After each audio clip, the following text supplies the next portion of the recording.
Good evening students, welcome to our online chemistry classes Guruji 4.0। हमने electrochemistry वाला chapter start कर लिया था और उसमें हमने ये समझ लिया था कि इलेक्ट्रोकेमिस्ट्री है क्या। तो मैंने आपको बताया था कि इलेक्ट्रोकेमिस्ट्री में क्या होता है, जो केमिकल एनर्जी और इलेक्ट्रिकल एनर्जी एक दूसरे में क्या होती है, इंटर कन्वर्ट होती है। क्या होती है? इंटर कन्वर्ट होती है। तो एक बार मैं वापस से उस चीज को स्टार्ट कर लेती हूँ। देखो क्या था अपना,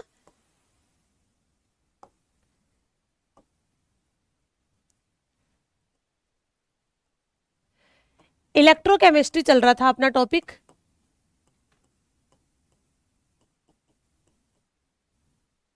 ठीक है, और इलेक्ट्रोकेमिस्ट्री में मैंने आपको बताया था कि इसमें जो केमिकल एनर्जी और इलेक्ट्रिकल एनर्जी एक दूसरे में क्या होती हैं, इंटर कन्वर्टेबल होती हैं। जैसे कि मान लीजिए मैंने लिखा केमिकल एनर्जी है,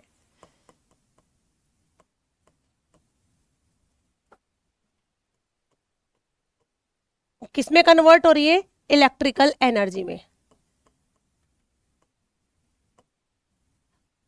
ठीक है, दोनों प्रोसेस चल रही है। देखो केमिकल एनर्जी इलेक्ट्रिकल एनर्जी में कन्वर्ट हो रही है और इलेक्ट्रिकल एनर्जी केमिकल एनर्जी में कन्वर्ट हो रही है। आप देखेंगे कि जो केमिकल एनर्जी है वो इलेक्ट्रिकल एनर्जी में कन्वर्ट हो रही है, वो कौन से डिवाइस में होगा? वो होगा आपके इलेक्ट्रोकेमिकल सेल में। इलेक्ट्रोकेमिकल सेल में क्या कहा मैंने कि जो केमिकल एनर्जी कन्वर्ट होगी किसमें? इलेक्ट्रिकल एनर्जी में। ये प्रोसेस कौन सी डिवाइस में होगी? ये प्रोसेस होगी आपकी इलेक्ट्रोकेमिकल सेल में। क्लियर है? और उसके बाद में जो अपनी अपोजिट डायरेक्शन में जा रही है, यानी कि इलेक्ट्रिकल एनर्जी कन्वर्ट हो रही है किसमें? केमिकल एनर्जी में। वो प्रोसेस होगी आपकी किसमें? इलेक्ट्रोलाइटिक सेल में। कौन सी सेल में? इलेक्ट्रोलाइटिक सेल में। क्लियर है? ठीक है, इतना हमने देखा था। फिर मैंने क्या कहा था? मैंने आपको ये भी बताया था कि जो प्रोसेस इलेक्ट्रोकेमिकल सेल में होती है, क्या कहा मैंने? जो प्रोसेस इलेक्ट्रोकेमिकल सेल में होती है वो स्पॉन्टेनियस होती है, अपने आप।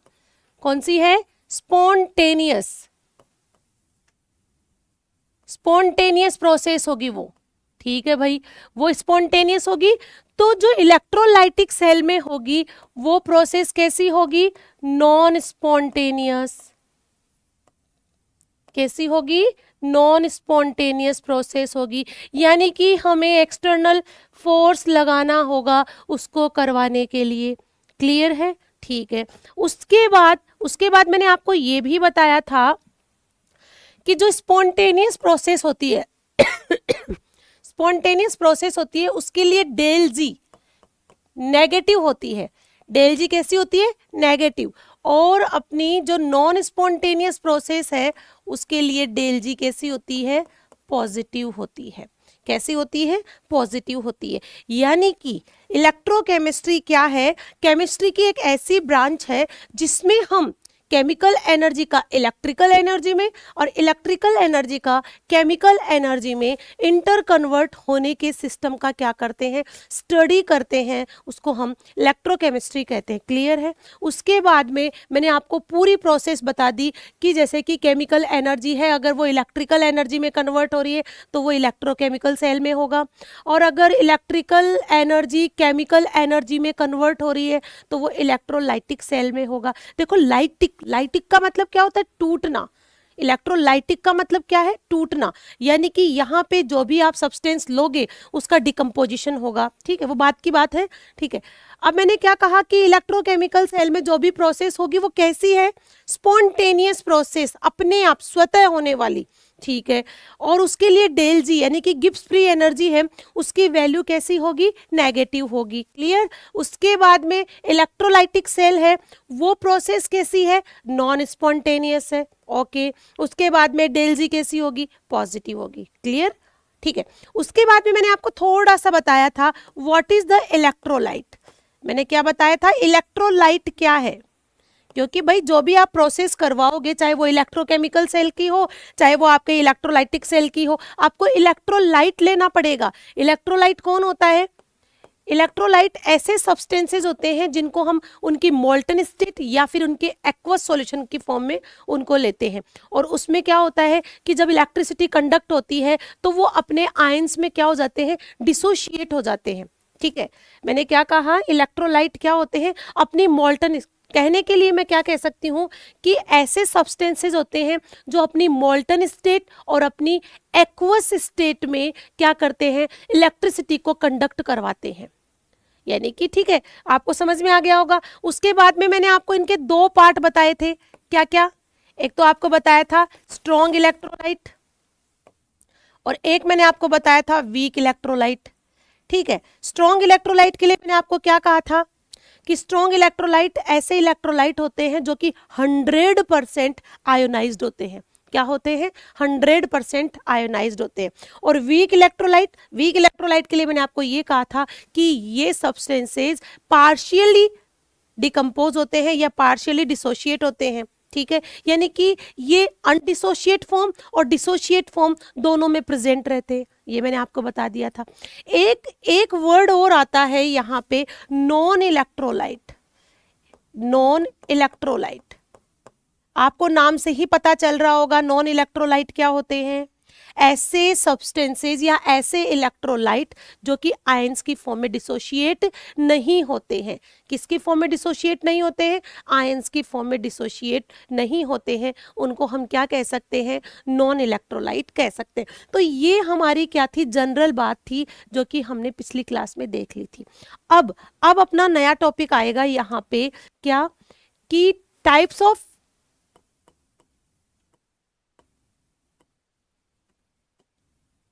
substances on the basis of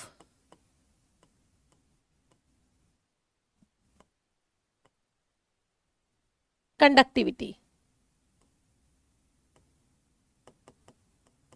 conductivity के बेसिस पर अपने जो सब्सटेंसेज हैं वो कौन कौन से टाइप के हो सकते हैं वो अपने को यहाँ पे देखना है।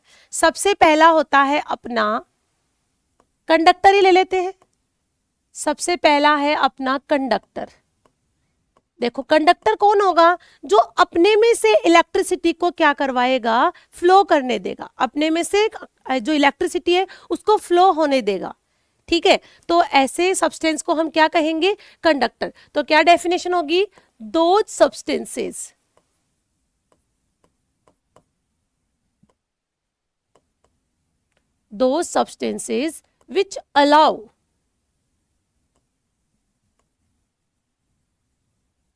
which allow electricity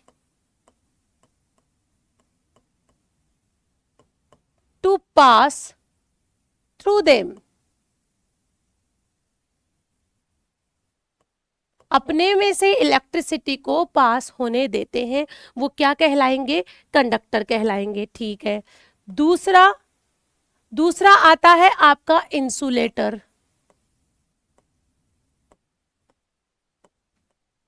इंसुलेटर कौन होता है, ऐसे सब्सटेंसेज जो अपने में से इलेक्ट्रिसिटी को पास नहीं होने देते हैं। तो इसकी डेफिनेशन क्या होगी, those substances which not allow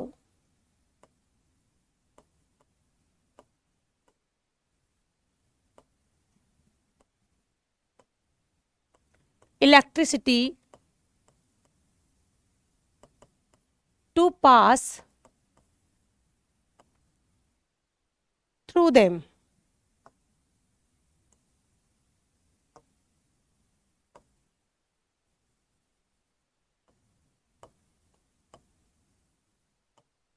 ठीक है, ये डेफिनेशन हो गई इंसुलेटर की।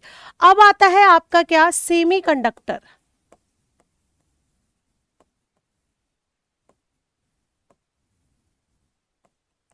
सेमीकंडक्टर इन दोनों के बीच में आता है, तो क्या कहेंगे, दो सब्सटेंसेस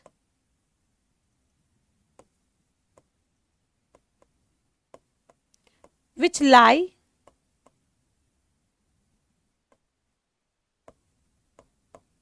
between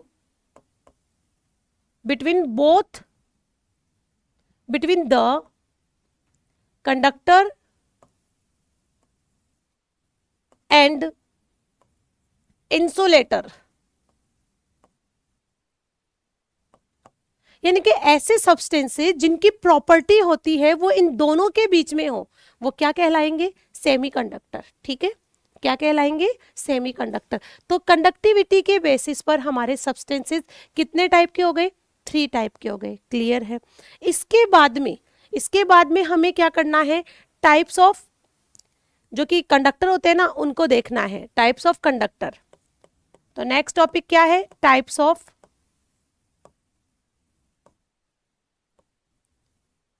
कंडक्टर।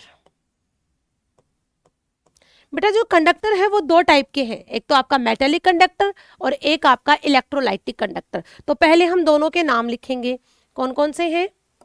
पहला तो अपना कौन सा है? मेटेलिक कंडक्टर,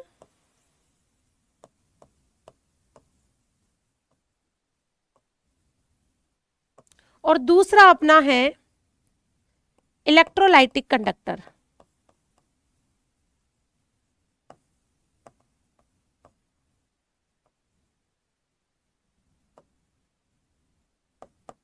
ठीक है, ये 2 टाइप के कंडक्टर है। अब अपन इन दोनों की स्टडी करेंगे, बिल्कुल इनमें डिफरेंस करते हुए। ठीक है, तो देखिए, एक तरफ लिख लेते हैं अपन मेटेलिक कंडक्टर,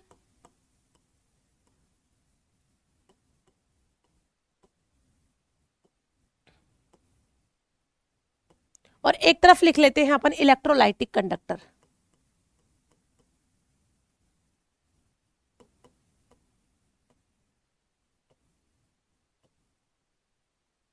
ठीक है, और इनके बीच में अपन एक लाइन बना देते हैं। पहला पॉइंट,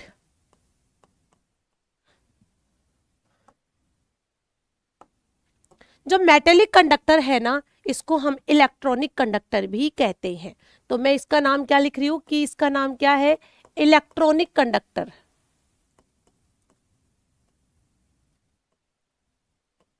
इसको हम किस नाम से भी जानते हैं? इलेक्ट्रॉनिक कंडक्टर के नाम से भी जानते हैं। ठीक है, अब ये इलेक्ट्रॉनिक कंडक्टर के नाम से जाना जाता है, तो इसको हम आयोनिक कंडक्टर कहते हैं। कौन सा कंडक्टर कहते हैं? Ionic conductor. ठीक है, तो हम क्या कह सकते हैं कि metallic conductor is also known as electronic conductor and electrolytic conductor is also known as ionic conductor. Clear है? दूसरा पॉइंट क्या होगा कि इसकी जो कंडक्टिविटी होती है वो किसके कारण होती है? इलेक्ट्रॉन्स के फ्लो के कारण। The conductivity of these conductor is due to flow of electrons।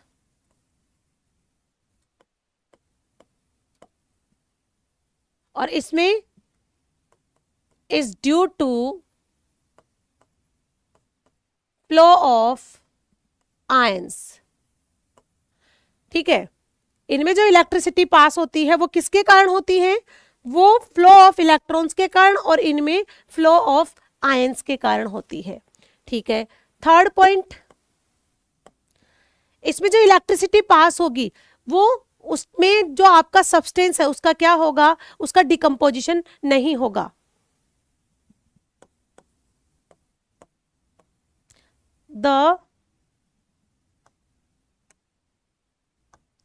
The electricity pass without decomposition of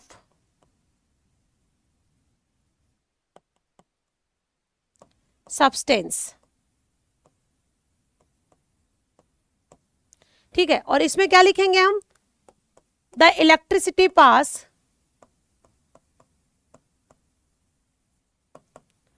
with decomposition of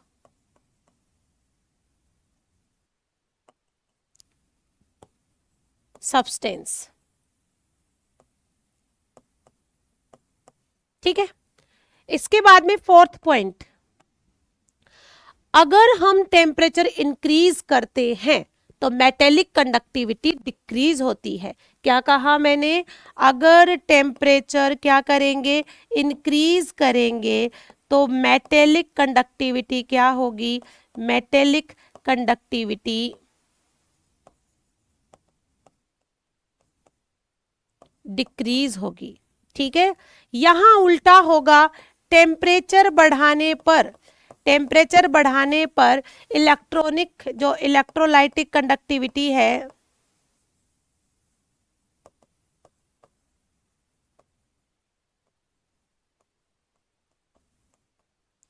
भी इंक्रीज होती है। क्यों? क्योंकि डिकम्पोजिशन बढ़ेगा, डिकम्पोजिशन बढ़ेगा तो आयंस बढ़ेंगे, और आयंस बढ़ेंगे तो अपने आप ही कंडक्टिविटी बढ़ जाएगी। ठीक है, इसके बाद में इन कंडक्टर्स में से क्या है? Low as well as high voltage can pass. ठीक है, इसमें से क्या है? Low as well as high voltage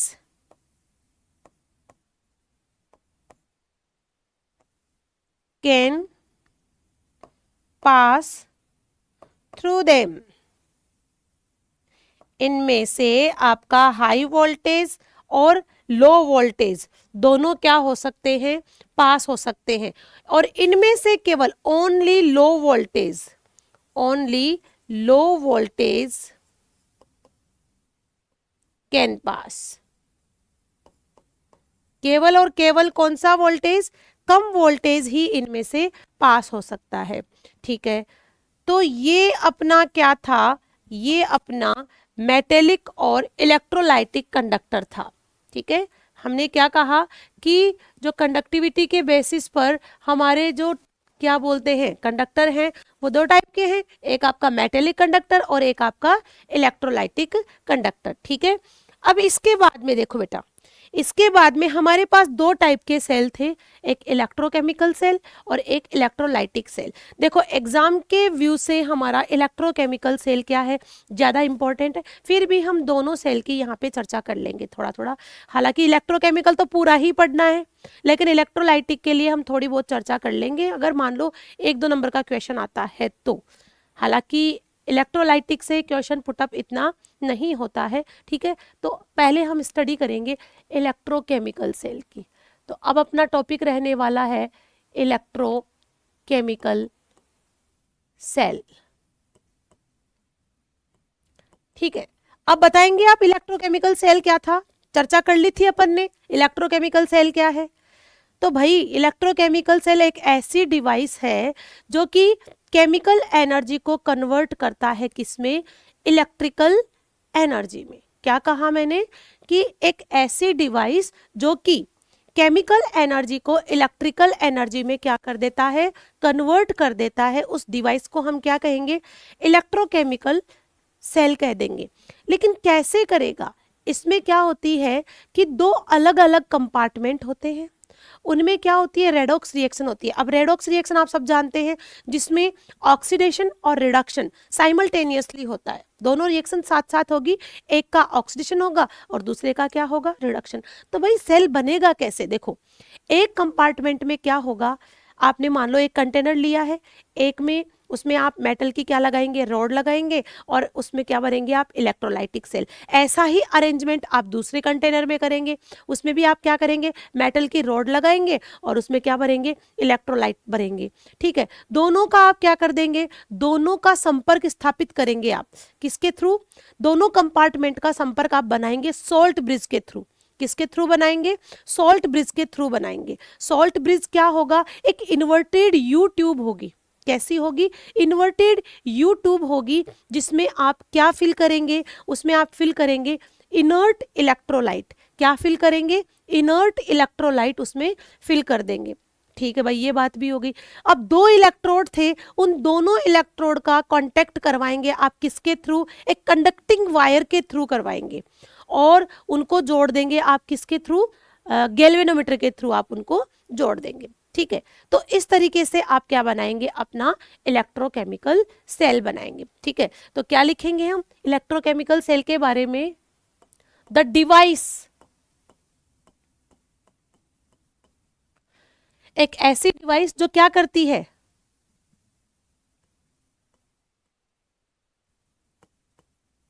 which used redox reaction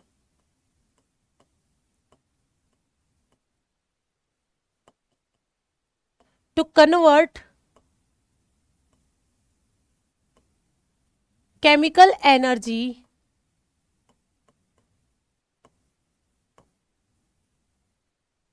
into electrical energy.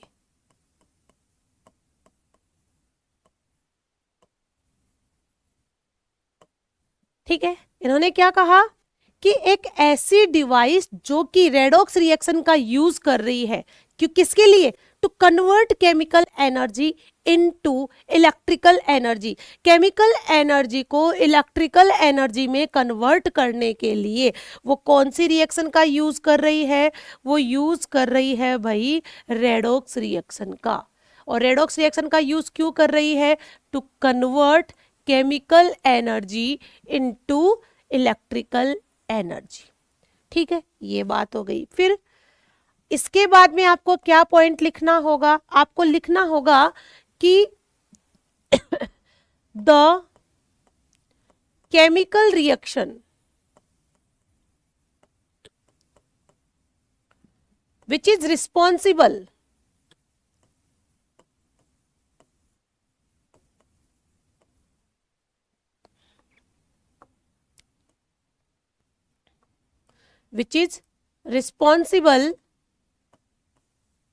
For, किसके लिए रिस्पॉन्सिबल भाई, भाई जो केमिकल रिएक्शन है वो किसके लिए रिस्पॉन्सिबल है,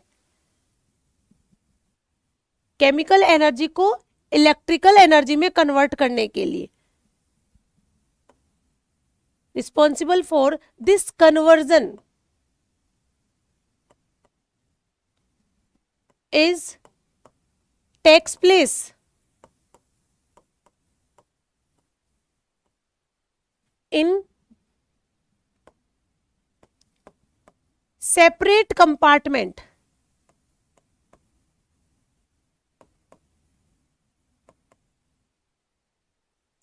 जो केमिकल रिएक्शन इस चेंज के लिए रिस्पॉन्सिबल है वो अलग अलग कंपार्टमेंट में होगी।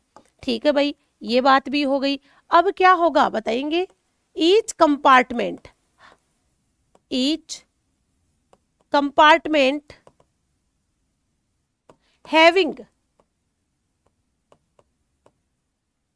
having a metallic rod,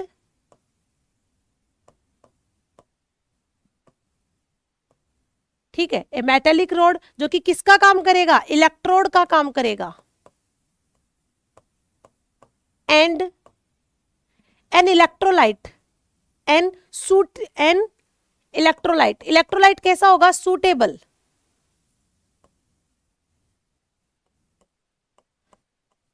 कैसा होना चाहिए, सूटेबल होना चाहिए। ठीक है,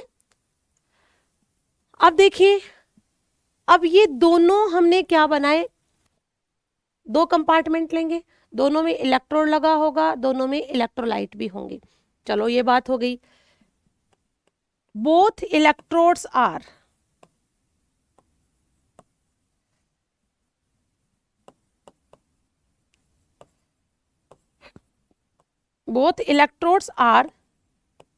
joined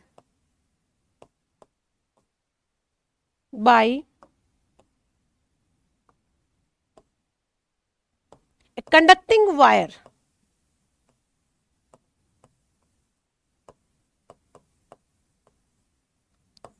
through galvanometer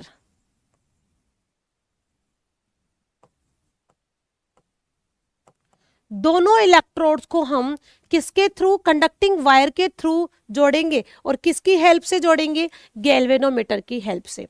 ठीक है भाई, ये भी हो गया। Compartments are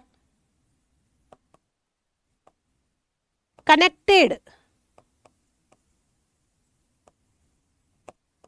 with salt bridge compartment किससे जुड़े होंगे? सॉल्ट ब्रिज से जुड़े होंगे। चलो ये बात भी हो गई। तो जो सेपरेट ऐसे कंपार्टमेंट बने हैं उनको हम क्या कहेंगे? हाफ सेल कहेंगे। क्या कहेंगे? दोज कंपार्टमेंट्स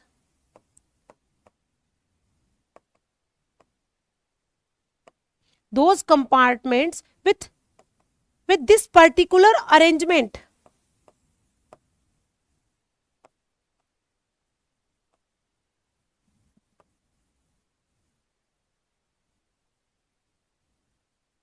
इस अरेंजमेंट के साथ ये कंपार्टमेंट क्या कहलाते हैं? Are called half cell. दोनों कंपार्टमेंट को देखो हमने क्या कहा? Those compartment with this particular arrangement are called half cell. Separately अगर उनको देखेंगे तो वो हाफ सेल कहलाएंगे, और दोनों को जोड़ने पर वो क्या बना देते हैं? कंप्लीट सेल बना देते हैं। ठीक है। अब उसके बाद में हमने ये कह दिया कि ठीक है, इनको हमने हाफ सेल कहा। तो हाफ सेल जब बनेगा तो एक में तो क्या होगा? एक में तो आपके ऑक्सीडेशन होगा और दूसरे में आपके क्या होगा? रिडक्शन होगा। ठीक है, ये बात भी हो गई। अब देखिए मेरी बात सुनेंगे आप। मैंने ये कहा कि इलेक्ट्रोकेमिकल एक ऐसा सेल है जो कि रेडॉक्स रिएक्शन को क्या करता है? रेडॉक्स रिएक्शन उसमें यूज होती है किसको? केमिकल एनर्जी को इलेक्ट्रिकल एनर्जी में कन्वर्ट करने के लिए। बात हो गई। फिर उन्होंने क्या कहा कि जो केमिकल रिएक्शन है जो कि इस कन्वर्जन के लिए रिस्पॉन्सिबल है, it takes place in separate compartment. Separate compartment में ये केमिकल रिएक्शन होती है। फिर इसके बाद में क्या कहा? Each compartment having a metallic road, जिसको हम हर एक कंपार्टमेंट में क्या होगा? एक मेटेलिक रोड होगी जो कि किसका काम करती है? इलेक्ट्रोड का काम करती है। एंड एन इलेक्ट्रोलाइट, और इलेक्ट्रोलाइट कैसा होना चाहिए? सूटेबल होना चाहिए। ठीक है, ये बात हो गई। Both electrodes are joined by a conducting wire through galvanometer. दोनों इलेक्ट्रोड्स को हम किसके थ्रू जोड़ेंगे भाई? किसके थ्रू जोड़ेंगे? हम जोड़ेंगे कंडक्टिंग वायर के थ्रू, और लगाएंगे बीच में क्या? गैल्वेनोमीटर। ठीक है। Compartments are connected with salt bridge. दोनों कंपार्टमेंट्स को क्या कहेंगे? किससे जोड़ेंगे हम? सॉल्ट ब्रिज की हेल्प से जोड़ देंगे। देखो सेपरेटली अपन को क्या लिखेंगे? Those compartment with this particular arrangement are called half cell. And in आप ये क्या कहोगे कि वो तो अलग अलग, सेपरेटली तो क्या कहेंगे? मैं यहां पे लिख देती हूं सेपरेटली। सेपरेटली तो वो क्या होंगे? हाफ सेल होंगे। लेकिन जॉइंट फॉर्म में वो क्या होंगे? पूरा अपना इलेक्ट्रोकेमिकल सेल बना देंगे। ये आपको ध्यान में देना है भाई। ये लाइन मैंने ऐसे नहीं लिखी है कि पूरे अरेंजमेंट को, पूरा अरेंजमेंट जब आपने बनाया है, देखो पूरा अरेंजमेंट अगर आप बनाते हो, अगर ये लाइन आपको डिस्टर्ब करेगी कि भाई ये आपने those compartment with the particular arrangement are called half cell, कैसे लिखा मैंने? सेपरेटली। और जॉइंट फॉर्म में इसका मतलब पूरा सेल कब बनेगा? जब आप सॉल्ट ब्रिज लगा रहे हो, उसके बाद में कंडक्टिंग वायर लगा रहे हो, तो वो क्या बन जाएगा? पूरा एक सेल बन जाएगा। ठीक है। तो एक बार अपन इस लाइन को क्या करते हैं, हो सकता है ये आपको थोड़ा सा क्या कर दे? डिस्टर्ब कर दे कि मैम कौन सी बात कर रही है? ये सेपरेट की बात कर रही है। यहाँ पे अपन इसको थोड़ा सा क्या कर लेते हैं? इरेज कर देते हैं कि कंफ्यूजन क्रिएट ना करे। ठीक है। अब देखिए, अब मैं आपको इलेक्ट्रोकेमिकल सेल का एग्जांपल देके बताती हूँ कि इलेक्ट्रोकेमिकल सेल है क्या। इलेक्ट्रोकेमिकल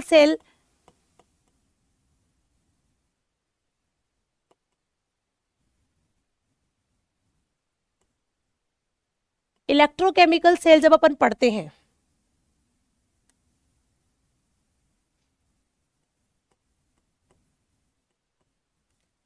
तो मेनली हम गैल्वेनिक सेल का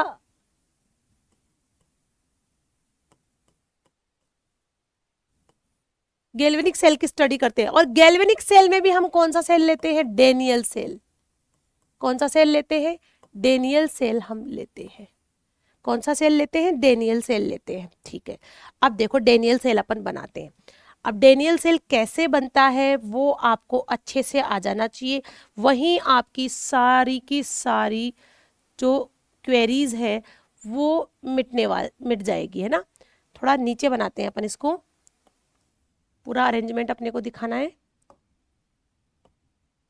ये देखो, ये हमने एक कंपार्टमेंट लिया और ये यहाँ मैंने दूसरा कंपार्टमेंट लिया है ना, ठीक है, ये हो गया।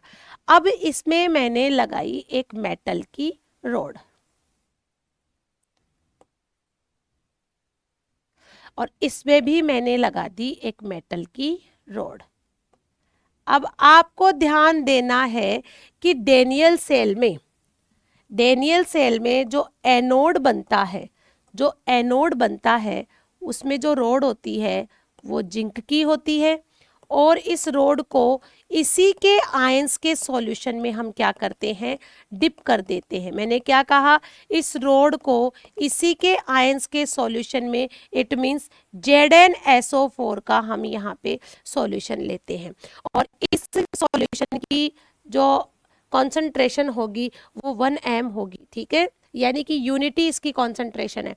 अब देखेंगे कि जो कैथोड की फॉर्म में हम लेते हैं वो हमारा कॉपर होता है और कॉपर की रॉड को हम कॉपर सल्फेट के सॉल्यूशन में ही क्या करते हैं, डिप करते हैं, ठीक है। ये किसका सॉल्यूशन लिया हमने, कॉपर सॉल्यूशन का एक्वस सॉल्यूशन लिया है जिसकी कॉन्सेंट्रेशन भी 1 m है, ठीक है। ये 2 कंपार्टमेंट मैंने बना दिए। यही तो बात थी ना कि हमें केमिकल रिएक्शन की स्टडी करनी है और वो केमिकल रिएक्शन अलग अलग वेसल्स में होती है। मैंने अरेंजमेंट बनाया, फिर क्या कहा था, दोनों कंपार्टमेंट को हम किससे जोड़ेंगे, एक इन्वर्टेड यू ट्यूब से हम इसको जोड़ेंगे। किससे जोड़ेंगे, इन्वर्टेड यू ट्यूब से। इन्वर्टेड का मतलब उल्टी यू ट्यूब अपन यहाँ लेंगे, उससे हम इसको जोड़ देंगे, ठीक है। इस तरीके से हमारी यूट्यूब होगी। ये हमारा क्या है, ये हमारा सॉल्ट ब्रिज है। क्या है, हमारा सॉल्ट ब्रिज है। चलो ये बात हो गई। फिर मैंने क्या कहा था कि दोनों इलेक्ट्रोड को हम कंडक्टिंग वायर से जोड़ेंगे। किसके थ्रू जोड़ेंगे, गैल्वेनोमीटर के थ्रू हम इसको जोड़ देंगे। किसके थ्रू जोड़ा हमने, गैल्वेनोमीटर के थ्रू इसको जोड़ा है, ठीक है। थोड़ा सा ऊपर नीचे हुआ है, थोड़ा अपन सही लेवल में बनाते हैं इसको जोड़ दिया हमने किसके थ्रू भाई, गैल्वेनोमीटर के थ्रू। ये अपन ने अरेंजमेंट किया है डेनियल सेल का। अब सुनेंगे आप, ये जो हमने सॉल्ट ब्रिज लगाया है, इस सॉल्ट ब्रिज में हम क्या फिल करते हैं, हम इसमें इनर्ट इलेक्ट्रोलाइट को फिल करते हैं सेमी सॉलिड पेस्ट की फॉर्म में। किसकी फॉर्म में, सेमी सॉलिड पेस्ट की फॉर्म में इसमें फिल करते। पेस्ट किस में बनाया जाता है, पेस्ट बनाया जाता है एगार जेली में या फिर जिलेटिन में हम इसका पेस्ट बनाते हैं।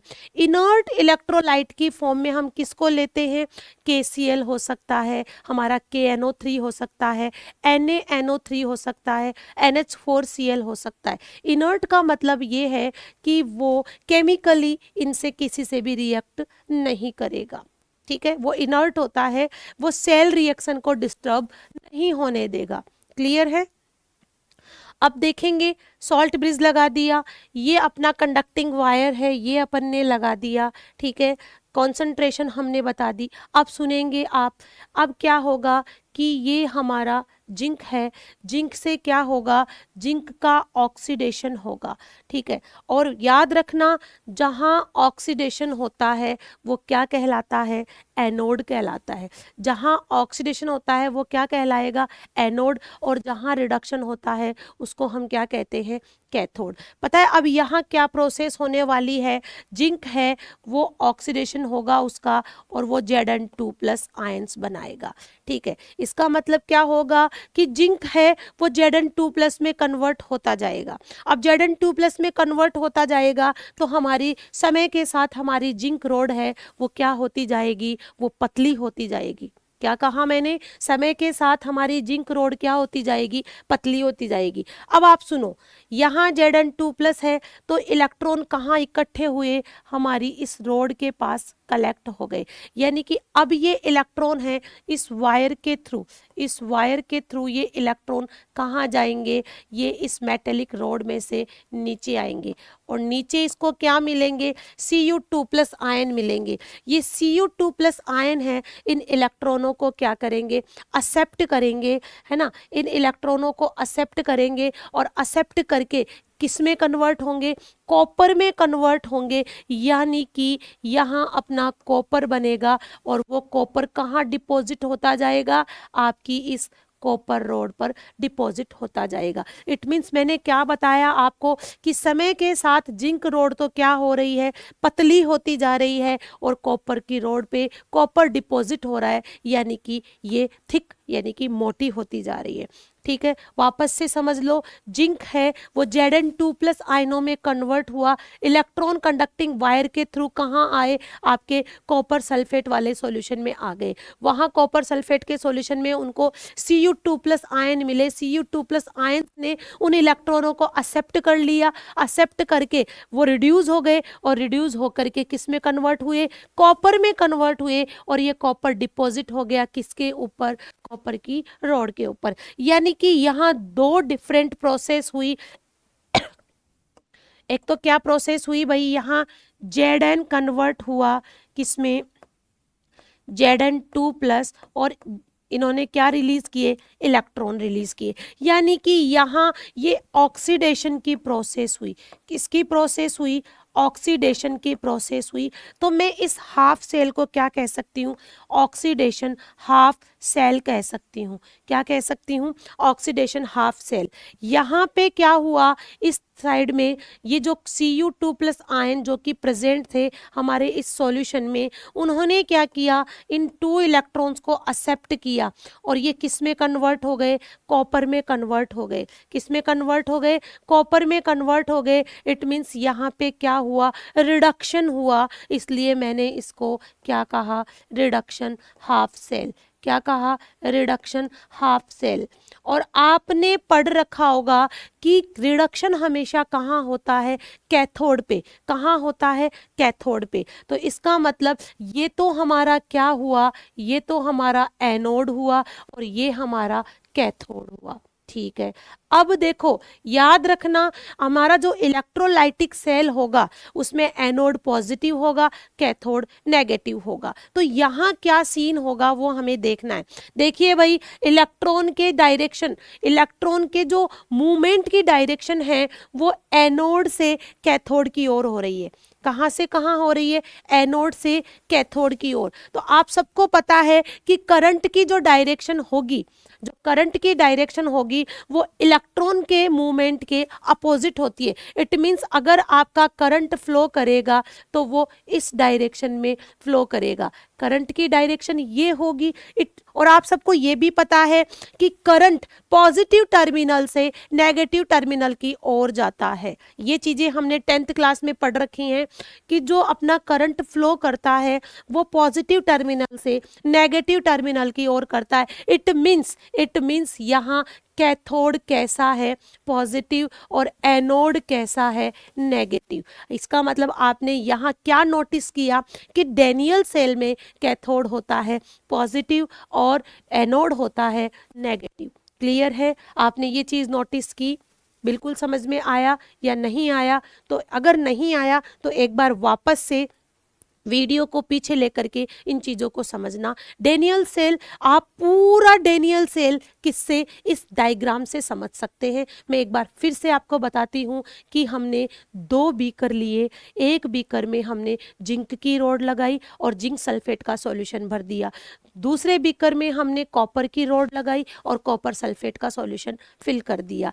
दोनों सॉल्यूशंस को हमने सॉल्ट ब्रिज के थ्रू क्या किया, कनेक्ट किया और दोनों इलेक्ट्रोड को हमने कंडक्टिंग वायर के थ्रू गैल्वेनोमीटर लगा करके क्या कर दिया, जोड़ दिया, ठीक है। अब उसके बाद में हमने देखा कि क्या प्रोसेस हुई, जिंक के जो जिंक इलेक्ट्रोड है वहाँ पे ऑक्सीडेशन हुआ, तो उसको तो हमने ऑक्सीडेशन हाफ सेल कह दिया।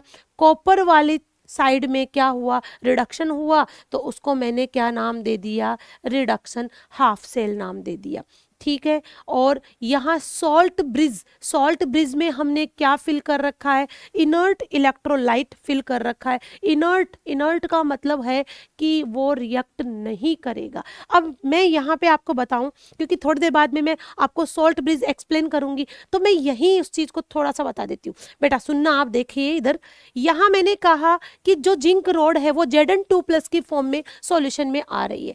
तो आपने क्या नोटिस किया भाई, आपको पता है कि अपना ये सॉल्यूशन है, इस सॉल्यूशन में ऑलरेडी क्या प्रेजेंट है, Zn2+ और SO4 2- आयंस प्रेजेंट है। भाई ZnSO4 लिया है तो आयंस की फॉर्म में है ये, Zn2+ और SO4 2- यहाँ प्रेजेंट है। जैसे ही ऑक्सीडेशन हुआ तो जिंक है वो जिंक आयंस की फॉर्म में कहाँ आएगा, सॉल्यूशन में आता जाएगा। इट मीन्स आपने क्या नोटिस किया कि यहाँ पे Zn2+ आयंस की क्या बढ़ती जाएगी, कॉन्सेंट्रेशन बढ़ती जाएगी।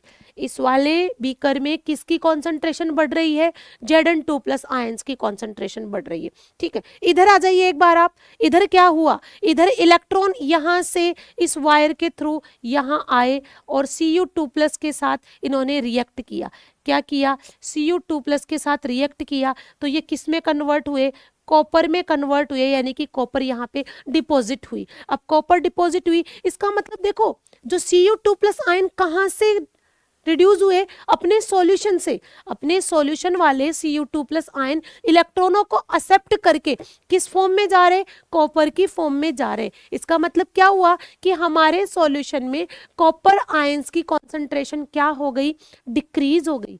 कॉपर आयंस की जो कॉन्सेंट्रेशन क्या हो गई, डिक्रीज हो गई। तो डिक्रीज हुई तो अब इस चीज को मेंटेन कौन करेगा भाई, इधर Zn2+ कम हो रहे हैं और इधर कौन कम हो रहे हैं, Cu2+, सॉरी उल्टा बोल गई, यहाँ Zn2+ बढ़ रहे हैं और यहाँ Cu2+ कम हो रहे हैं। इट मीन्स यहाँ नेगेटिव आयंस कम हो गए और यहाँ पॉजिटिव आयंस कम हो गए। तो क्या करेंगे, देखो अगर इधर आपके Zn2+ बढ़ रहे हैं, इसका मतलब कौन कम हो रहे हैं, नेगेटिव आयंस कम हो रहे हैं। तो यहाँ सॉल्ट ब्रिज में से क्या निकलेंगे, आपके नेगेटिव आयंस निकलेंगे। जैसे कि मान लो मैंने इसमें KCl फिल कर रखा है, क्या फिल कर रखा है, KCl फिल कर रखा है, तो पता है यहाँ पे क्या होगा, यहाँ पे पॉजिटिव आयन बढ़ रहे हैं तो इधर आपके कौन से आयन बाहर आ जाएंगे, आपके Cl- आयंस बाहर आएंगे। जितनी अमाउंट में यहाँ पॉजिटिव आयन बढ़ेंगे उतनी ही अमाउंट में इस सॉल्ट ब्रिज में से नेगेटिव आयन यहाँ सॉल्यूशन में आ जाएंगे और इलेक्ट्रिकल न्यूट्रलिटी बनाए रखेंगे। इधर क्या होगा, इधर क्या हो रहा है भाई, इधर यहाँ Cu2+ आयन कम हो रहे हैं और नेगेटिव आयन यहाँ पे बढ़ रहे हैं, यहाँ नेगेटिव आयन बढ़ रहे हैं। तो इस साइड में से क्या होगा, आपके पॉजिटिव आयन इस सॉल्यूशन में आकर के यहाँ पे भी इलेक्ट्रिकल न्यूट्रलिटी को मेंटेन करेंगे। यानी कि सॉल्ट ब्रिज का काम क्या है, इलेक्ट्रिकल न्यूट्रलिटी को बनाए रखना। इलेक्ट्रिकल न्यूट्रलिटी को बनाए रखना इसका एक काम होता है। देखो यहाँ पॉजिटिव आयन बढ़ रहे थे, नेगेटिव आयन पॉजिटिव आयन के कंपैरिजन में कम हो गए थे, तो इधर सॉल्ट ब्रिज से कौन से आयन निकले, आपके नेगेटिव आयन, और यहाँ पे रेशो क्या कर दिया, पॉजिटिव और नेगेटिव का बराबर कर दिया। इधर पॉजिटिव आयन कम हो रहे थे, नेगेटिव आयन ज़्यादा थे, तो यहाँ इधर से कौन से आयन बाहर निकले, पॉजिटिव आयन बाहर निकले और रेशो को क्या कर दिया, इक्वल कर दिया। इट मीन्स ये इलेक्ट्रिकल न्यूट्रलिटी को बनाए रखता है, ठीक है। दूसरा इसका फंक्शन क्या है पता है, ये क्या करता है, ये सर्किट को कंप्लीट कर रहा है। आप खुद देख रहे हैं सर्किट को पूरा क्या कर रहा है, कंप्लीट कर रहा है। तो आप ये भी कह सकते हैं कि सॉल्ट ब्रिज किसको कंप्लीट करता है, सर्किट को कंप्लीट करता है, ठीक है। तो अब मैं आपको यहाँ एक्सप्लेन करूंगी what is the salt bridge, है ना। सॉल्ट ब्रिज क्या है तो थोड़ा सा लिख लेते हैं, सॉल्ट ब्रिज क्या है। यहां से क्वेश्चन जरूर जरूर आ जाता है, what is the salt bridge and tell about its function, इसके फंक्शन क्या है। तो देखो सॉल्ट ब्रिज क्या है वो अपन लिखते हैं यहाँ पे। सबसे पहले it is inverted you tube. ये क्या है, एक इन्वर्टेड यू ट्यूब है, ठीक है। कंटेनिंग क्या रखती है ये, containing inert electrolyte.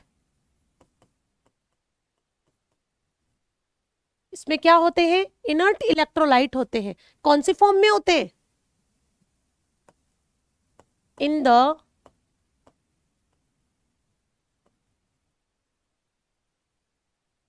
Form of semi solid paste, ठीक है। ये बात हो गई। अब कौन कौन से इलेक्ट्रोलाइट है, KCl, NaNO3, KNO3, NH4Cl etcetera. अब ये सेमी सॉलिड पेस्ट इनको किस में इसको किस में बनाया जाएगा, ठीक है। तो KCl, NaNO3, KNO3, NH4Cl इनको किस में लेंगे,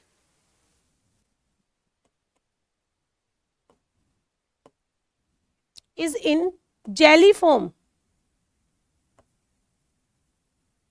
कौन से फॉर्म में आएंगे, जेली फॉर्म। अब जेली फॉर्म कैसे बनाएंगे, इन एगार एगार जेली। क्या ले सकते हो आप, एगार एगार जेली भी इसमें ले सकते हो। एगार एगार जेली में आप इसको मिक्स कर सकते हो, या फिर आप जिलेटिन यहाँ पे ले सकते हो। फिर उसके बाद में ये क्या है, देखो ये अपन ने लिख लिया। अब एक और बात है कि जो आपका सॉल्ट ब्रिज है,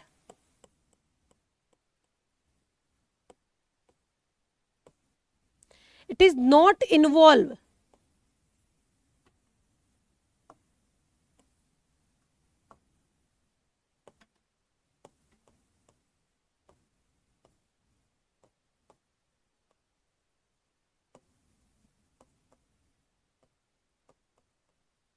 केमिकल रिएक्शन। केमिकल रिएक्शन में ये इन्वॉल्व नहीं होता है, ठीक है। केमिकल रिएक्शन में ये इन्वॉल्व नहीं होगा भाई, बिल्कुल भी डिस्टर्ब नहीं करेगा केमिकल रिएक्शन को, ठीक है। ये बात भी है क्योंकि इनर्ट है तो ये केमिकल रिएक्शन में पार्टिसिपेट करेगा ही नहीं। फिर इसका काम क्या है, इसका काम है इट कंप्लीट द सर्किट। ये सर्किट को क्या करता है, कंप्लीट करता है। और इट मेंटेन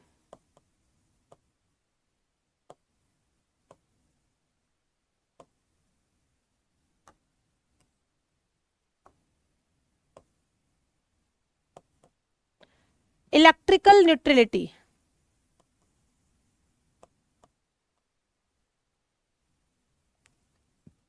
इलेक्ट्रिकल न्यूट्रलिटी को ये मेंटेन रखता है। ये चीज आपको, ये दोनों चीजें आपको याद रखनी है, ये इसके मेन फंक्शन है, ये आपको याद रखनी है, ठीक है।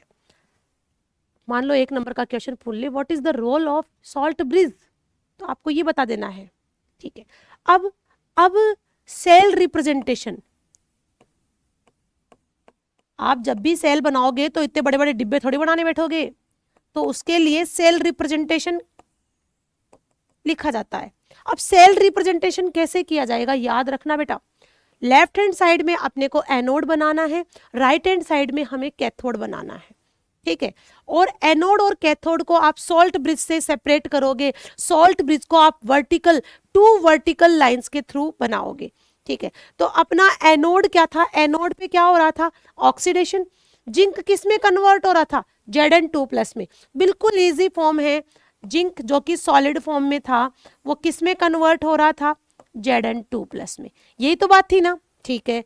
दूसरी साइड में क्या था, दूसरी साइड में Cu2+ कन्वर्ट हो रहा था किस में, Cu में।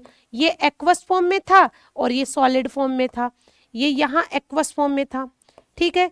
तो ये तो अपना एनोड था और ये अपना कैथोड था। एनोड और कैथोड दोनों किससे सेपरेट थे, सॉल्ट ब्रिज से। सॉल्ट ब्रिज को दो जो आपकी वर्टिकल लाइन है उनसे आप इंडिकेट कर सकते हो। तो देखो ये तो आपका क्या बन गया, एनोड बन गया, ये आपका क्या बन गया, कैथोड हाफ सेल बन गया, कैथोड बन गया, और ये आपका क्या है भाई, ये आपका सॉल्ट ब्रिज है, ये आपका क्या है, सॉल्ट ब्रिज है। तो इस तरीके से हम इस सेल का क्या कर सकते हैं, रिप्रेजेंटेशन कर सकते हैं डेनियल सेल का। याद रखेंगे कि डेनियल सेल का जो पोटेंशियल है वो 1.1 वोल्ट होता है। कितना होता है, 1.1 वोल्ट होता है। इसका पोटेंशियल कितना होता है, 1.1 वोल्ट होता है। कैसे होता है, कैसे निकाला गया, ये हम सब चीजें बाद में देखेंगे, अभी आपको इतना ध्यान में रखना है, ठीक है। अब इसके बाद में देखो, इसके बाद में मान लो मैं एक्सटर्नल अपोजिट पोटेंशियल यहाँ पे लगाऊं। एक्सटर्नल क्या लगाया मैंने, एक्सटर्नल अपोजिट पोटेंशियल मैं अप्लाई करूं, ठीक है। तो यहाँ पे मैं क्या लिख रही हूं, एक्सटर्नल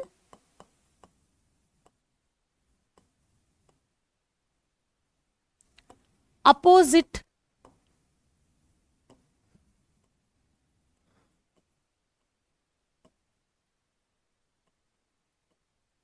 अप्लाइड। अगर एक्सटर्नल अपोजिट पोटेंशियल अप्लाइड किया जाए तो यहां मैं 3 कंडीशन लगाऊंगी भाई। पहली कंडीशन मैं एक्सटर्नल को ई एक्स टी लिख देती हूं, यानी कि ई कैपिटल ई का मतलब तो पोटेंशियल और ई एक्स टी का मतलब क्या है, अपना एक्सटर्नल। अब एक्सटर्नल पोटेंशियल अगर कम है, अगर एक्सटर्नल पोटेंशियल कम है किससे, 1.1 वोल्ट से।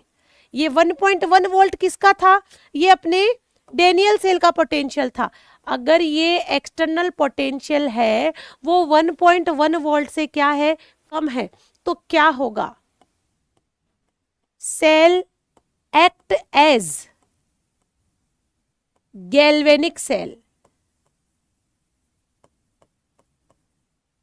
ठीक है। तो अगर हमने जो एक्सटर्नल पोटेंशियल अप्लाई किया है वो 1.1 वोल्ट से अगर कम है तो हमारा सेल है वो गैल्वेनिक सेल के जैसे ही क्या करेगा, बिहेव करेगा। इट मींस क्या होगा, फ्लो ऑफ इलेक्ट्रॉन कहां से कहां होगा, flow of electrons takes place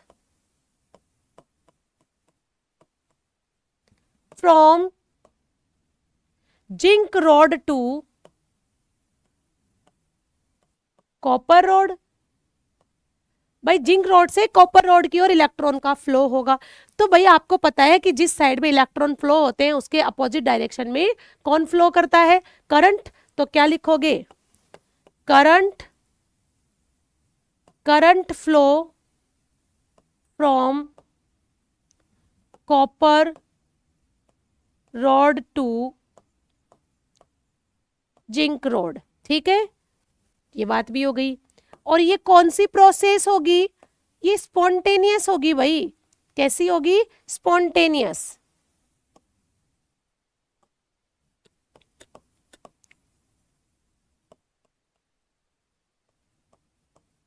कौन सी प्रोसेस होगी, स्पॉन्टेनियस। पहली कंडीशन कंप्लीट। सेकंड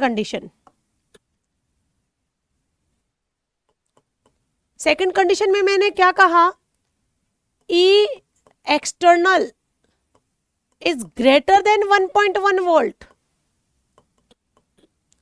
यानी कि अब क्या है कि जो पोटेंशियल आया है वो अपने डेनियल सेल के पोटेंशियल से क्या आ रहा है, ज्यादा आ रहा है। तो अब तो भाई गड़बड़ हो गई, अब तो उल्टा होगा मामला उल्टा क्या होगा, flow of electron takes place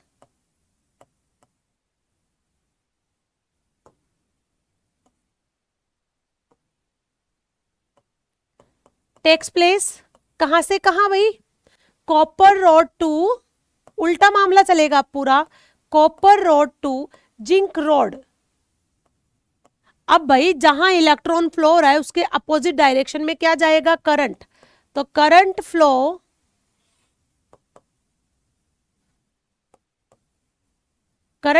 from zinc rod to copper rod. ठीक है भाई, अब ये तो उल्टा ही मामला चल रहा है, तो ये प्रोसेस कैसी होगी, नॉन स्पॉन्टेनियस होगी। कैसी प्रोसेस होगी, नॉन स्पॉन्टेनियस प्रोसेस। चलो ये बात भी हो गई, नॉन स्पॉन्टेनियस प्रोसेस है। अब क्या करें, तो ये प्रोसेस नॉन स्पॉन्टेनियस है, तो बेटा जी यहाँ पे डेल जी हमेशा कैसा आएगा, पॉजिटिव आएगा।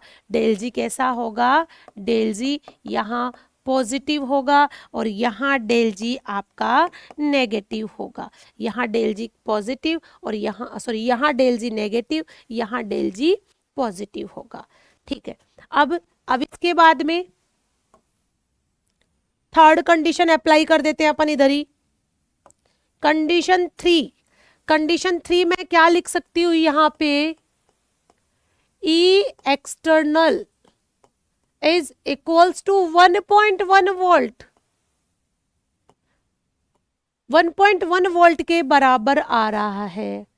तो ऐसी कंडीशन में क्या होगा, नो इलेक्ट्रॉन्स फ्लो, कोई भी इलेक्ट्रॉन फ्लो नहीं होगा। नो करंट फ्लो, कोई भी करंट फ्लो नहीं होगा। डेल जी क्या आ जाएगा, जीरो। और आप सबको पता है डेल जी जीरो आ जाता है तो कौन सी स्टेट होती है, इक्विलिब्रियम की स्टेट यहाँ पे हो जाएगी। यहाँ आपको पता होना चाहिए बेटा, यहाँ जिंक रोड क्या होती है, थिन होती है। यहाँ पे देखो इसमें क्या है, जिंक रोड तो क्या होती है, थिन हो जाती है, और कॉपर रोड क्या हो जाती है, थिक हो जाती है। इसमें उल्टा चलेगा,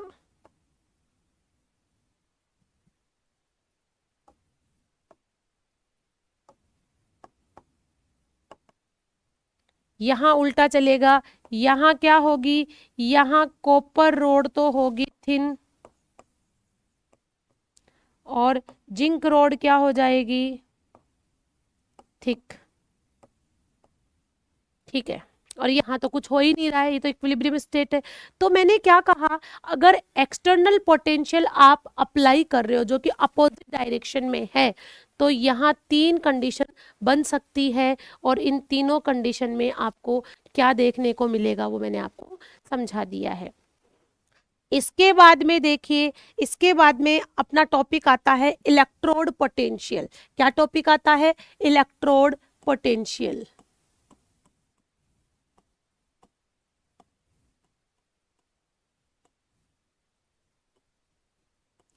इलेक्ट्रोड पोटेंशियल क्या होता है अपने को वो समझना है बेटा। इलेक्ट्रोड पोटेंशियल क्या है, देखो एकदम सिंपल लैंग्वेज में मैं आपको बताऊं।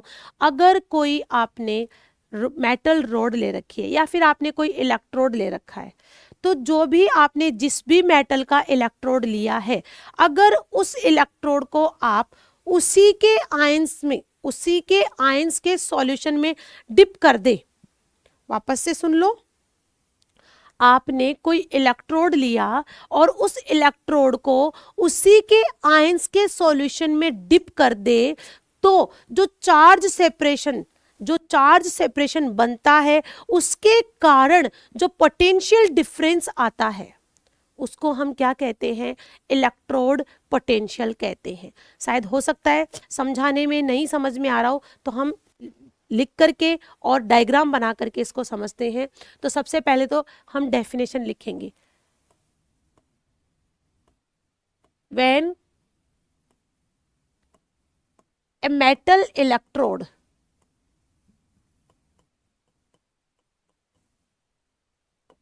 is dipped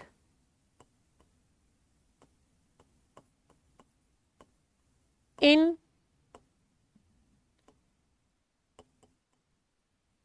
its own ions solution, जब किसी मेटल इलेक्ट्रोड को हम उसके खुद के आयंस के सॉल्यूशन में क्या कर दे, डिप कर दे, ठीक है, तो कौन सा पोटेंशियल बनेगा, हमारा इलेक्ट्रोड पोटेंशियल बनेगा। Its own ion solution, then charge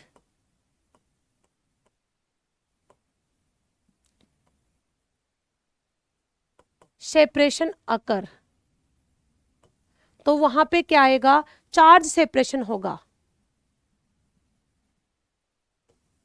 by which potential difference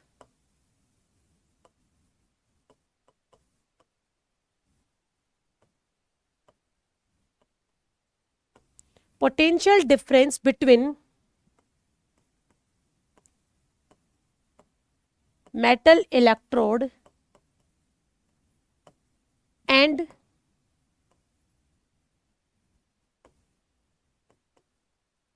its ions, क्या कहा कि बाई विच, इसके थ्रू पोटेंशियल डिफरेंस क्या होगा between metal electrode and it's ions form, ठीक है, पोटेंशियल डिफरेंस यहां पे बन जाएगा, तो इसको ही हम क्या कहेंगे,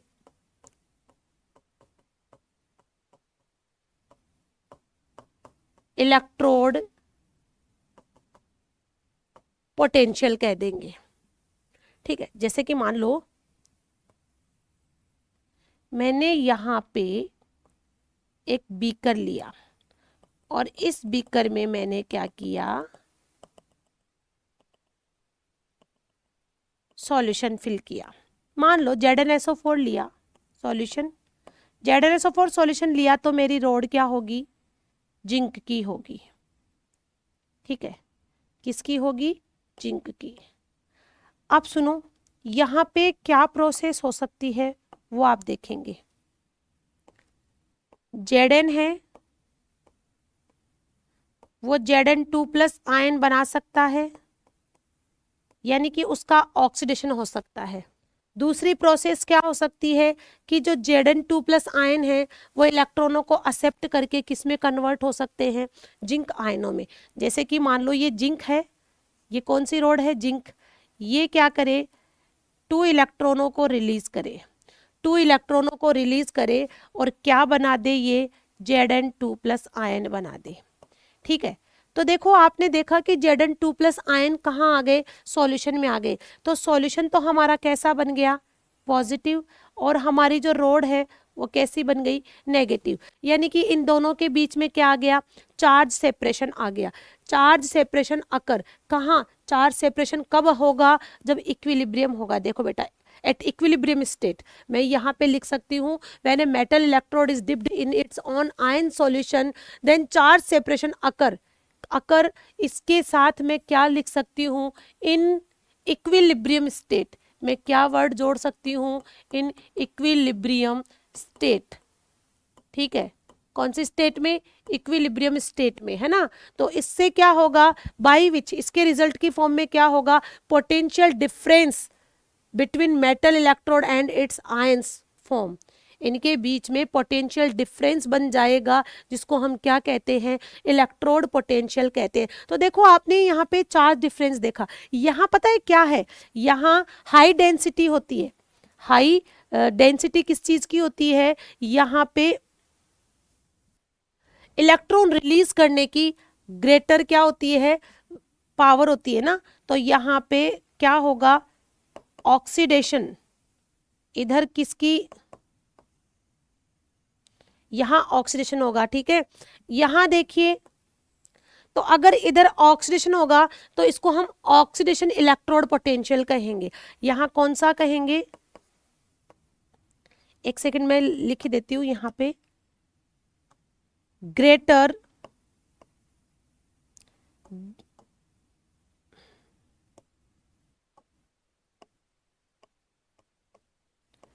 ग्रेटर टेंडेंसी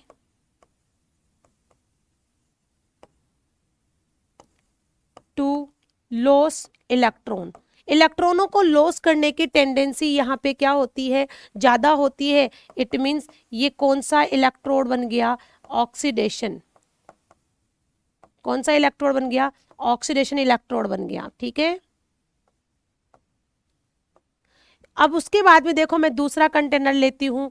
यहाँ पे मान लो मैंने क्या किया, यहाँ मैंने इसमें कॉपर सल्फेट का सॉल्यूशन फिल कर दिया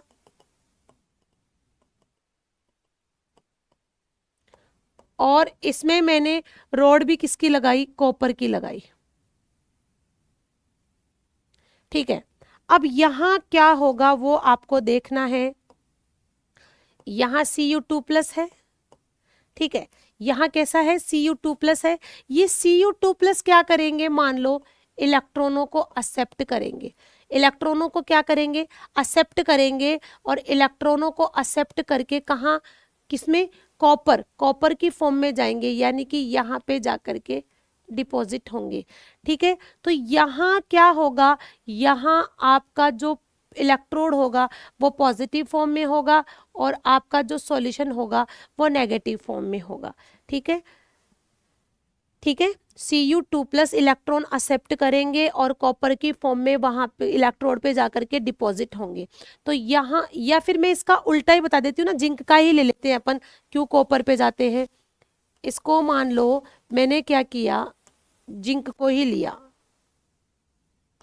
इसको मैंने जिंक ही माना है, जिंक का ही माना है ना, ठीक है।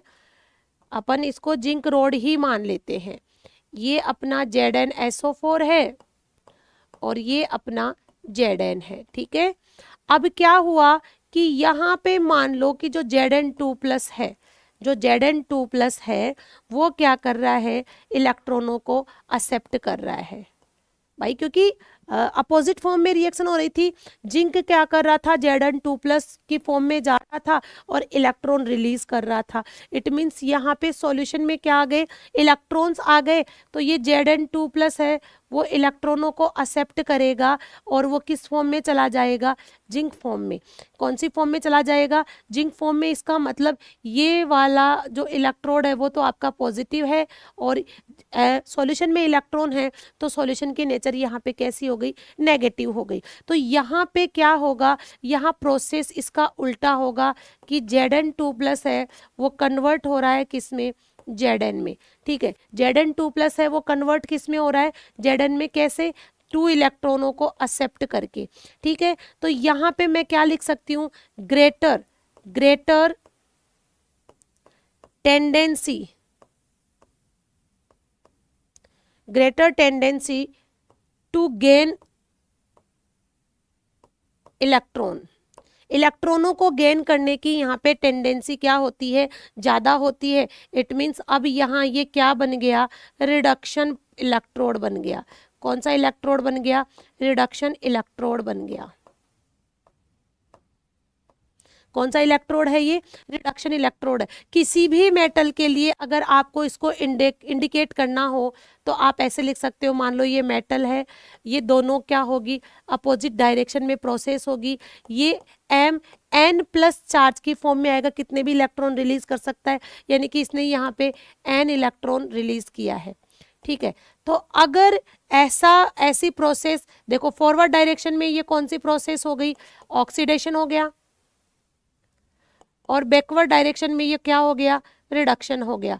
तो ऑक्सीडेशन में जो पोटेंशियल बनेगा उसको ऑक्सीडेशन पोटेंशियल, और रिडक्शन में जो पोटेंशियल बनेगा उसको रिडक्शन पोटेंशियल कहेंगे, ठीक है। तो इलेक्ट्रोड पोटेंशियल समझ में आया होगा शायद। जब किसी मेटल की रोड को उसी के आयंस के सॉल्यूशन में डिप कर दिया जाता है तो जो पोटेंशियल डिफरेंस बनता है उसको ही हम क्या कहते हैं, इलेक्ट्रोड पोटेंशियल कहते हैं। और इसको हमने विद डायग्राम यहाँ पे एक्सप्लेन किया। अब सुनेंगे आप आगे, आगे क्या है कि IUPAC कन्वेंशन के थ्रू, IUPAC ने क्या कहा कि according to IUPAC convention, according to IUPAC convention,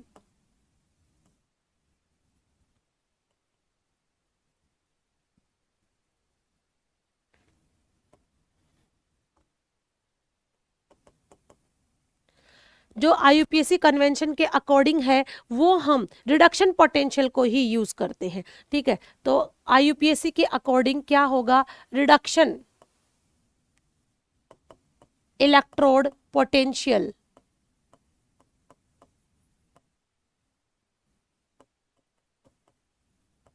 is used. कौन सा पोटेंशियल यूज होता है, रिडक्शन इलेक्ट्रोड पोटेंशियल यूज होता है।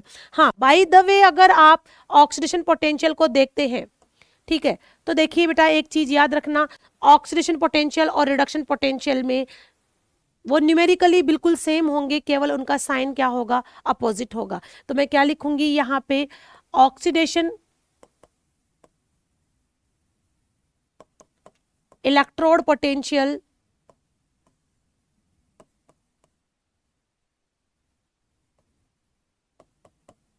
And reduction electrode potential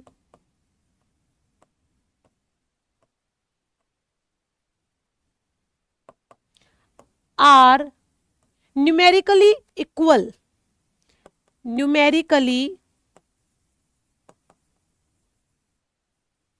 equal, ये न्यूमेरिकली इक्वल होते हैं but have opposite sign, but have opposite sign, लेकिन इनका जो साइन होता है वो अपोजिट होता है। एग्जाम्पल से देखिए आप, मान लीजिए आपका जिंक का नहीं, अपन कॉपर का एग्जाम्पल लेंगे यहाँ। मान लीजिए आपने कॉपर का एग्जाम्पल लिया कि कॉपर है Cu2 प्लस 2 इलेक्ट्रॉन वो एक्सेप्ट करके क्या बना रहा है, कॉपर बना रहा है। क्या बना रहा है, कॉपर बना रहा है। तो इसके लिए जो इसका E0 आएगा, E0 कौन सा होगा, रिडक्शन का होगा। तो मैं E0 रिडक्शन लगा दूं यहाँ पे, E0 रिडक्शन होगा प्लस 0.34 वोल्ट। कितना होगा, प्लस 0.34 वोल्ट होगा। लेकिन अगर मैं इसी को किसकी फॉर्म में लिखूं कि मान लो आपका कॉपर है वो क्या कर रहा है, 2 इलेक्ट्रॉन रिलीज करके Cu2 प्लस बना रहा है, 2 इलेक्ट्रॉन रिलीज करके क्या बना रहा है, Cu2 प्लस बना रहा है। तो अब जो E0 यहाँ आएगा इस रिएक्शन के लिए वो कौन सा होगा, ऑक्सीडेशन का होगा। और अब न्यूमेरिकल वैल्यू इसकी सेम आएगी, वही 0.34 वोल्ट आएगी, लेकिन अब इसका साइन क्या हो जाएगा, चेंज हो जाएगा। अब इसका साइन क्या हो गया, नेगेटिव हो गया। ठीक है, अब हमने क्या किया, इसका साइन बदल दिया। तो ये आपका क्या था, इलेक्ट्रोड पोटेंशियल था। क्या बताया मैंने आपको इलेक्ट्रोड पोटेंशियल में कि इलेक्ट्रोड पोटेंशियल IUPAC के अकॉर्डिंग इसको हम क्या करते हैं, इसको रिडक्शन पोटेंशियल की फॉर्म में ही यूज करते हैं। लेकिन अगर ऑक्सीडेशन और रिडक्शन दोनों को देखा जाए तो ये दोनों क्या है, न्यूमेरिकली इक्वल होते हैं, केवल इनका साइन क्या होता है, डिफरेंट होता है, जो कि हमने एग्जाम्पल लेकर के देख लिया। तो आज की क्लास में मैंने आपको क्या क्या बताया वो एक बार मैं आपको वापस से रिपीट करवा देती हूँ। सबसे पहले तो मैंने पिछली क्लास का यहाँ पे आपको एक्सप्लेन किया था कि इलेक्ट्रोकेमिस्ट्री क्या है। तो एक इलेक्ट्रोकेमिस्ट्री साइंस की केमिस्ट्री की एक ऐसी ब्रांच है जिसमें हम केमिकल एनर्जी और इलेक्ट्रिकल एनर्जी का जो इंटर कन्वर्जन होता है उसकी स्टडी करते हैं। अगर केमिकल एनर्जी इलेक्ट्रिकल एनर्जी में चेंज होती है तो ये इलेक्ट्रोकेमिकल सेल में होगा, और इलेक्ट्रोकेमिकल सेल में जो रिएक्शन होगी वो स्पॉन्टेनियस प्रोसेस होगी और डेल जी उसके लिए नेगेटिव होगा। ठीक है, अगर इलेक्ट्रिकल एनर्जी केमिकल एनर्जी में कन्वर्ट हो रही है तो ये प्रोसेस हमारी इलेक्ट्रोलाइटिक सेल में होगी, ये नॉन स्पॉन्टेनियस प्रोसेस होगी और इसके लिए डेल जी कैसा होगा, पॉजिटिव होगा। फिर मैंने आपको ये बताया था कि मैंने आपको ये भी बताया कि इलेक्ट्रोलाइट क्या होते हैं, जो कि अपनी मोल्टन और एक्वस स्टेट में क्या करें, इलेक्ट्रिसिटी को कंडक्ट करवाएं, वो अपने इलेक्ट्रोलाइट होते हैं। ये दो टाइप के होते हैं, स्ट्रॉन्ग और वीक। उसके बाद में मैंने नॉन इलेक्ट्रोलाइट भी बताया कि जो इलेक्ट्रिसिटी पास करने पर जिस आयंस में डिसोशिएट नहीं होता है वो नॉन इलेक्ट्रोलाइट होता है। उसके बाद में मैंने आपको सब्सटेंस के टाइप बताए, किसके बेसिस पर, कंडक्टिविटी के बेसिस पे बताए, है ना, या कंडक्ट। ठीक है, तो कंडक्टर कौन होंगे, जो कि इलेक्ट्रिसिटी को अपने में से पास होने देंगे। ठीक है। और इंसुलेटर कौन होंगे, जो कि अपने में से इलेक्ट्रिसिटी को पास नहीं होने देंगे। और सेमीकंडक्टर कौन होंगे, जो कि इन दोनों के बीच में आएंगे, ठीक है, जो कि इन दोनों के बीच में आएंगे, वो सेमीकंडक्टर होंगे। फिर उसके बाद में टाइप्स ऑफ कंडक्टर थे, एक मेटेलिक कंडक्टर था और एक इलेक्ट्रोलाइटिक कंडक्टर था। हमने दोनों की स्टडी की, किसके बेसिस पर, डिफरेंस करते हुए इन दोनों को अपन ने स्टडी कर लिया। फिर उसके बाद में क्या था कि इलेक्ट्रोकेमिकल सेल क्या होता है। तो इलेक्ट्रोकेमिकल सेल के बारे में मैंने जो अपना पहला पेज था उसी पे आपको एक्सप्लेन किया। इसमें क्या था कि रेडॉक्स रिएक्शन यहाँ पे होती है, जिसके थ्रू केमिकल एनर्जी को इलेक्ट्रिकल एनर्जी में कन्वर्ट किया जाता है। लेकिन जो रेडॉक्स रिएक्शन जो होती है, जिसमें हम ऑक्सीडेशन और रिडक्शन दोनों को पढ़ते हैं, वो एक ही कंपार्टमेंट में नहीं होता है। उसके लिए ऑक्सीडेशन के लिए अलग कंपार्टमेंट होता है और रिडक्शन के लिए अलग कंपार्टमेंट होता है। और दोनों कंपार्टमेंट को जॉइंट फॉर्म में हम क्या बोलते हैं, एक कंप्लीट सेल बोल देते हैं, जो कि हमारा कौन है, इलेक्ट्रोकेमिकल सेल। इलेक्ट्रोकेमिकल सेल के लिए हम एग्जाम्पल लेते हैं, किसका एग्जाम्पल लेते हैं हम, गैल्वेनिक सेल का। और गैल्वेनिक सेल में भी हम किसका एग्जाम्पल ले लेते हैं, डेनियल सेल का ले लेते हैं। डेनियल सेल कैसे बनता है, ये सारी कहानी हमने अच्छे से पढ़ ली थी कि एनोड बनेगा आपका जिंक का और कैथोड बनेगा आपके कॉपर का। डेनियल सेल में आपका कैथोड पॉजिटिव होगा और आपका एनोड कैसा होगा, नेगेटिव होगा, ठीक है। उसके बाद में सॉल्ट ब्रिज क्या है, यहाँ पे सॉल्ट ब्रिज की क्या कहानी थी, ये सारी चीज़ हमने ये पढ़ी कि ये एक इन्वर्टेड यू ट्यूब होती है, जिसमें इनर्ट इलेक्ट्रोलाइट होते हैं, किसकी फॉर्म में, सेमी सॉलिड पेस्ट की फॉर्म में। सॉलिड जो सेमी सॉलिड पेस्ट है वो किस में बनता है, एक एगार एगार जेली होती है, उसमें इसको बनाया जाता है। अब ये इनर्ट इलेक्ट्रोलाइट आपके कौन कौन से हो सकते हैं, आपका KCl हो सकता है, NaNO3 हो सकता है, KNO3 हो सकता है, आपका NH4Cl भी यहाँ पे हो सकता है, ठीक है। ये क्या है, it is not involve in chemical reaction. कौन कौन, यहाँ पे आपके जो इलेक्ट्रोलाइट है वो केमिकल रिएक्शन में इन्वॉल्व नहीं होते, सेल रिएक्शन को कोई भी डिस्टरबेंस नहीं पहुंचाते हैं। जो नेट सेल रिएक्शन है ना, इसके ऊपर इनका कोई इफेक्ट नहीं हो सकता है। हम लिख सकते हैं यहाँ पे, there is no effect, there is no effect on net cell reaction. Net cell reaction पर इसका कोई इफेक्ट नहीं होता है, ठीक है। इट कंप्लीट द सर्किट, ये सर्किट को क्या करता है, कंप्लीट करता है। कैसे करता है मैंने आपको बताया। इट मेंटेन इलेक्ट्रिकल न्यूट्रलिटी, ये भी हमने इसमें पढ़ लिया। सेल रिप्रेजेंटेशन हमने बताया कि इस तरीके से होता है, ठीक है। पीछे देखिए, यहाँ पे दो रिएक्शन हो रही थी, ये oxidation half cell, reduction half cell. Net cell reaction क्या लिख सकते हैं हम, नेट सेल रिएक्शन देखो हम इस तरीके से लिख सकते हैं कि Zn कौन सी फॉर्म में था, सॉलिड फॉर्म में था, और Cu2 प्लस एक्वस फॉर्म में था।